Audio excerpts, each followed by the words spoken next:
Salut à tous! Aujourd'hui, je suis très heureux de vous retrouver pour vous faire découvrir la gravure laser. Donc c'est quelque chose que j'ai moi-même découvert il y a très peu de temps et vraiment en ce moment je m'éclate, c'est vraiment très sympa, on peut faire vraiment beaucoup de choses. Ça ouvre énormément de perspectives et j'espère que je vous convaincrai dans cette vidéo de vous y mettre vous aussi. Donc petit point de transparence avant de commencer. Donc dans cette vidéo, je vais utiliser une machine de la marque ATZR qui m'a été envoyée à titre gratuit. Ce que j'ai apprécié ici, c'est qu'en fait, la marque ne m'a pas du tout imposé ni de script, ni de ligne directrice. Je vous fais une présentation, je suis complètement libre de ce que je vous dis et je vais vous faire un retour, je pense, honnête. Encore une fois, j'ai un métier pour manger et rester propre derrière.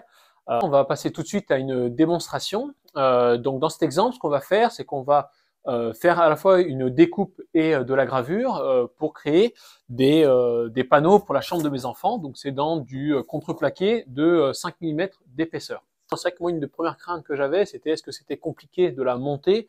Honnêtement, ça prend 20 minutes, une demi-heure, c'est très simple, il y a quelques vis à monter. La plupart des éléments entre guillemets critiques comme les moteurs et tout sont déjà montés. C'est vraiment très simple, quel que soit votre niveau en bricolage.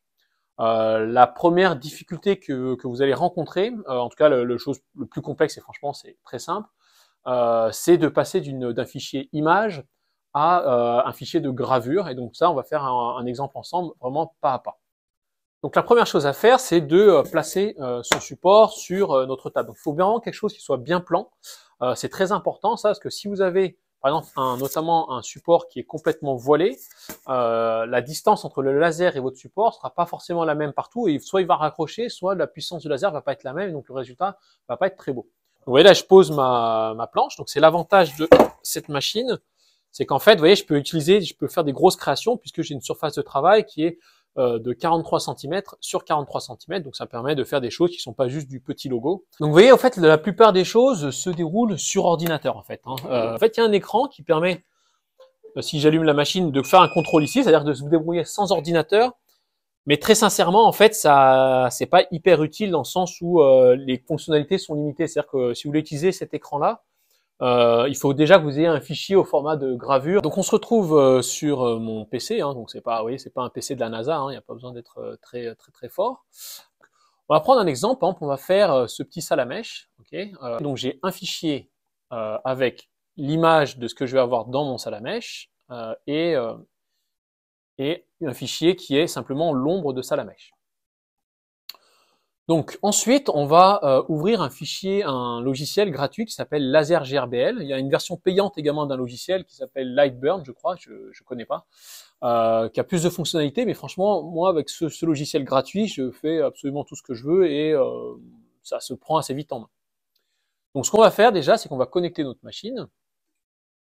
Ah, excusez-moi, hop. Donc là, je fais par liaison avec un câble USB, c'est assez simple. Vous voyez, le bruit est pas énorme. En fait, la machine fait pas tellement de bruit en soi. C'est plutôt la soufflerie, vous voyez, qui est un peu bruyante. Donc, je connecte ma machine. Il suffit ici, ça marche très facilement. Donc, tout d'abord, en fait, vous voyez qu'à partir de ce logiciel, vous avez le contrôle de votre laser. Par exemple, vous voyez ici, si je peux dire à mon curseur de se déplacer. Donc là, c'est la vitesse ici de déplacement et ici la distance de déplacement. Je peux lui dire, par exemple, descend en bas, vous voyez, par exemple là de 2 cm, donc 20 mm. Vous voyez, je peux lui dire d'aller tout droit, machin. Donc ça, c'est très important parce que ça va vous permettre de situer où est-ce que vous voulez commencer, quel sera le point zéro de votre dessin. Donc par exemple, un premier bouton très important, c'est ce qu'on appelle le Home, c'est le point 00 de la machine. Vous voyez, là par exemple, il va vraiment au coin le plus bas à gauche. Donc ce que je vais faire, c'est que je vais ouvrir un fichier dessin, donc un fichier JPEG, PNG, tout ça, donc c'est des fichiers très communs. Donc là, j'ouvre mon salamèche. Ce salamèche, notamment, je l'avais téléchargé sur Google en mettant sur Google Images. J'en ai mis d'autres parce que je vais faire d'autres dessins pour mes enfants. Donc je prends salamèche. Et vous voyez, l'idée, c'est que je vais passer d'un fichier qui est un dessin à un fichier vectorisé, c'est-à-dire c'est simplement, je vais dire à mon laser, à tel endroit, à telle coordonnée de mon dessin, je veux que tu balances un rayon laser de telle puissance et que tu avances à telle vitesse. Donc je vais juste dessiner mon salamèche. Donc je fais un tracé ligne par ligne. Je fais un truc très important, c'est que je coupe les bords blancs. Okay, et là, je passe à la partie sur les paramètres de gravure. Donc là, en fait, pour tous ces paramètres-là, en fait, donc il y a deux paramètres importants, c'est la puissance à laquelle mon laser va taper le support et la vitesse à laquelle il avance. Le plus simple, en fait, c'est de prendre le fichier que donne le fabricant. Il me conseille, par exemple, de passer à 3000 à une vitesse de 3000 sur une puissance de 300, c'est-à-dire de 30% de puissance. Et avec une seule passe. Donc on va prendre ça. Moi je sais que je mets plutôt 35, durant 35% de puissance. Donc on va faire ça. Donc 3000, donc 350, donc 35% de puissance. Et ensuite, il y a un paramètre très important qui est la taille du dessin. Donc la taille du dessin, c'est-à-dire c'est vraiment la largeur, la longueur que je veux pour mon salamèche. 25 cm, donc 250 sur 250. Donc là, je vais le créer. Donc là, mon salamèche se charge. Voilà. Et je vais voir, en fait, je vais faire une première chose qui est de demander à mon laser de me dire à peu près là où il va taper. Donc là, la machine me dit, je vais faire un dessin tout ici. Donc ça vous donne une idée de la place, de la taille de votre création.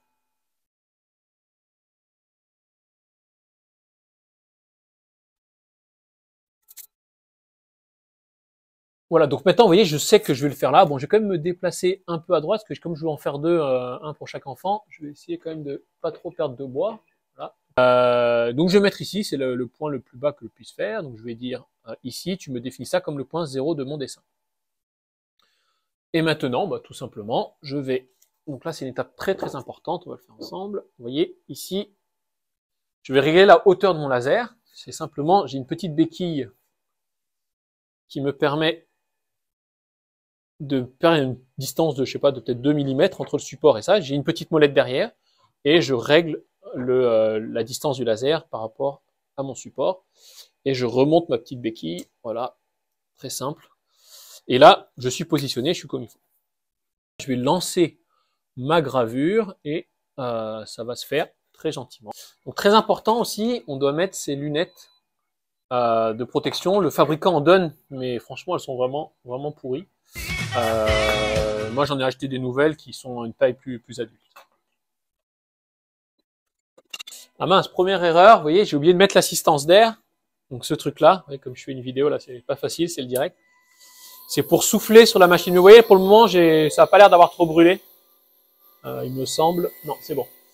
Mais en gros, l'assistance d'air, ça permet de souffler pour pas que le bois brûle. Notamment quand vous faites sur du contreplaqué, c'est facile de brûler.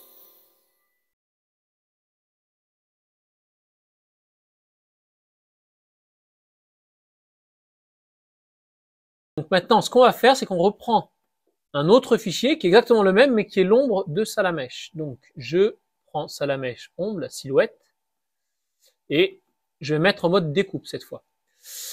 Alors, sur l'ombre de Salamèche, donc quand on fait de la découpe, on va cliquer sur vectorisation.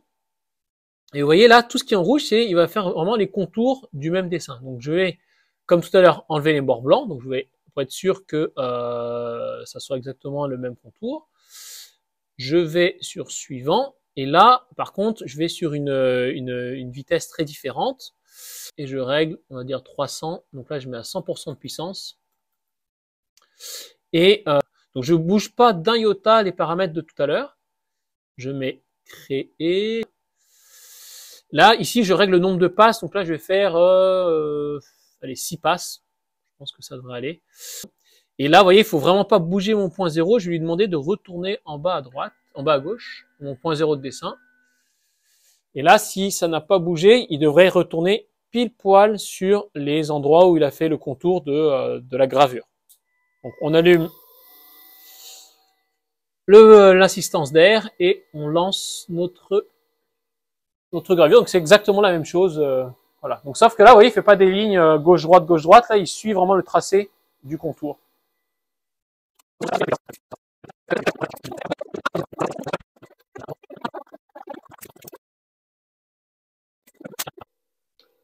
Oula, j'en suis que à la deuxième passe, là, vous voyez. En fait, la technique, c'est de regarder par dessous.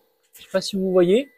Si on voit le rayon par dessous, c'est que ça a traversé. Et vous voyez là, ça a traversé, donc ça a déjà coupé, a priori, de de partout. Je vais juste laisser la deuxième passe finir. Mais vous voyez, je suis là, comme je suis débutant encore, voilà, je sais jamais trop quoi mettre. Parfois sur du 1 cm, ça met très longtemps, mais là sur un demi-centimètre, c'est parti très vite. Voilà, un petit défaut de la machine par rapport à d'autres modèles. Je sais que sur d'autres modèles, vous avez un détecteur anti-feu qui vous dit attention départ de feu. Alors je vais vous montrer le résultat, c'est très très sympa. Alors, voilà, là. J'adore ce moment. Alors, hop, je vais vous montrer. Alors, je retire mon truc. Et regardez, on va le faire en direct tous ensemble. Vous voyez, là, mon petit truc. Et vous voyez, ça se décolle tout seul. Donc, comme j'ai décollé de derrière, vous voyez, c'est très très propre. Vous voyez, c'est vraiment au millimètre. Donc, ça dessus, c'est ça qui est cool avec cette machine, je trouve, c'est que ça ne fait pas de brûlure. C'est extrêmement précis et c'est vraiment ce qu'on lui demande. C'est vraiment... Je connais pas toutes les autres machines, mais pour le coup, ça, c'est vraiment, c'est de la haute précision. Vraiment, moi, j'adore, hein, vraiment, personnellement, à chaque fois que je fais ça, je trouve ça très cool. Attendez, je l'enlève avec vous. Voilà. Donc, vous voyez, on a quand même quelque chose qui est grand, vous voyez, attendez, je vous mets ça bien. Vous voyez, on a quelque chose qui est grand, qui est sympa, mais vous voyez, la découpe fait une espèce de brûlure sur le bord. Donc, c'est noir, vous voyez, mais c'est vraiment très propre. Très sympa également, mes enfants se servent du pochoir pour dessiner. Voilà, donc au-delà de ce petit exemple assez simple, je voulais vous montrer que le graveur laser, c'est vraiment quelque chose qui va venir graver le bois et ça a beaucoup d'intérêt. Par exemple, ici, j'avais un reste c'est un plateau que je vais faire une sorte de plateau à fromage. Et vous voyez, c'est un bois qui est très dur, hein, c'est du sucupura. Vous voyez ici, je sais pas si on le voit bien, c'est vraiment gravé en profondeur. Vous voyez ici, donc là, le bois était très dur, ça a fait un effet que je trouve finalement assez joli. Et j'ai remarqué dans certains restaurants, ils faisaient ça également parfois. Comme ça évite, vous voyez, que si on nettoie par exemple une table ou une planche à découper, que le motif s'efface parce qu'il est simplement brûlé en surface. L'intérêt également du grave à laser, c'est de pouvoir faire des choses pas uniquement en noir et blanc, vous voyez, mais également en niveau de gris. Vous voyez là, j'ai essayé d'imprimer des photos et vous voyez, le résultat est plutôt sympa. Vous voyez là, sur le contreplaqué. Vous pouvez également faire des choses très sympas sur du métal. Vous voyez, donc là j'ai des morceaux d'acier. On peut graver des couteaux, des clés, mettre son numéro, personnaliser même des petits couteaux. J'en ai fait un pour mon fils, bon, quand il sera plus grand évidemment. Mais vous voyez là, ça ne partira pas au lavage. Hein, c'est-à-dire que c'est vraiment quelque chose qui est gravé. Enfin, un autre exemple, et il y en a encore des milliards, hein, je pourrais vous en faire toute une soirée. J'ai essayé sur du carrelage, vous voyez, c'est très sympa ça si vous faites de la rénovation, par exemple si vous travaillez pour un restaurant, ça vous permettrait par exemple de mettre votre logo ou celui du restaurant. Vous voyez ici, c'est encore une fois c'est gravé, hein, je sais pas si vous voyez. Hop, vous voyez. Là, je l'ai un peu loupé, celui-là, je l'ai fait un peu trop profond, je sais pas si on voit. Voilà, parlons à présent de la machine en elle-même. Donc, en fait, comme je vous disais, ce modèle, c'est le modèle P10 de chez ATESR. Donc, c'est une version complète avec tout un tas d'accessoires plus ou moins utiles. Et celui-ci, je crois qu'il est vendu autour de 500 €, ce qui peut effrayer, notamment lorsque vous êtes un particulier. Toutefois, j'attire votre attention sur le fait qu'il y a tout un tas d'accessoires que vous pouvez ne pas prendre, qui ne gêneront absolument pas l'utilisation. Vous pouvez également partir sur un modèle moins puissant et avoir tout un tas en tout cas, qui peuvent répondre tout à fait à vos besoins. Donc moi, de manière générale, vraiment, je sais pas si vous l'avez vu dans la vidéo, hein, mais je trouve ça vraiment très sympa comme découverte. En tout cas, je ne connaissais pas du tout les graveurs laser. Et vraiment, je vous le dis très sincèrement, je m'éclate, ça m'ouvre beaucoup de perspectives. Peut-être sur les bémols que je peux reprocher à la machine. Donc tout d'abord, c'est sur les accessoires qui me semblent superflus. Par exemple, vous voyez, ils m'ont envoyé le kit pour faire des objets en rond, pour graver des objets ronds. Bon, c'est très sympa, hein, ça peut graver des manches cylindriques ou par exemple des bouteilles. Oui, c'est bien, mais c'est vrai que perso, moi, j'en ai pas vraiment besoin et je crois que ça vous retire quasiment 150 € de la facture si vous ne le prenez pas. Ce qui est indispensable, en logement, c'est l'assistance d'air. Donc vous avez vu, hein, ça permet vraiment que le bois ne brûle pas. Et ça, quand vous l'oubliez ou si vous ne l'achetez pas, le résultat va être beaucoup moins bon. Voilà, dernier point qui aura son importance, notamment si vous voulez ouvrir une activité commerciale, c'est pour tout ce qui est la production en série. Malheureusement, sur ce type de graveur, je trouve qu'on est à une vitesse d'exécution qui est quand même assez lente. Hein. C'est quelque chose qui est par exemple le cas aussi sur les imprimantes 3D. Pour des petits logos, vous pouvez partir effectivement sur, je sais pas, 3 minutes, 4 minutes. Mais sur des choses plus grandes, vous voyez, ça a vite fait de prendre plusieurs, je sais pas, 30 minutes, voire 1 heure pour certaines grandes surfaces.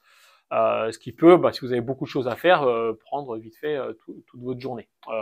Donc par exemple ici, je me suis essayé à la production de goodies qui sont des petits cubes en bois estampillés sur 2 faces, donc c'est pour la marque d'un ami. Donc vous voyez, idéalement, on aurait aimé avoir un seul fichier qui fasse tous les logos d'un coup, mais en fait, vous voyez, sur ce genre de petits goodies, vous avez toujours un petit écart, un petit millimètre qui fait que l'écartement n'est pas exactement le même entre les cubes.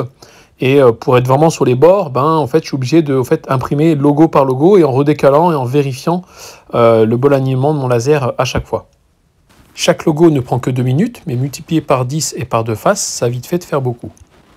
Donc voilà, ça répond finalement plus à un besoin d'estampillage, comme je vous disais en début de vidéo, c'est-à-dire je vais marquer une création, je vais la marquer au logo de mon client, ça peut être sympa, mais vous n'allez pas devenir un grand industriel avec ce type de machine non plus. J'espère que cette vidéo elle vous aura plu, vraiment c'est quelque chose, j'apporte des bémols, mais de manière générale je suis vraiment très content d'avoir découvert la gravure laser. Merci également à ATZR pour leur partenariat. En tout cas, moi, je vous dis à une prochaine fois et portez-vous bien. Salut!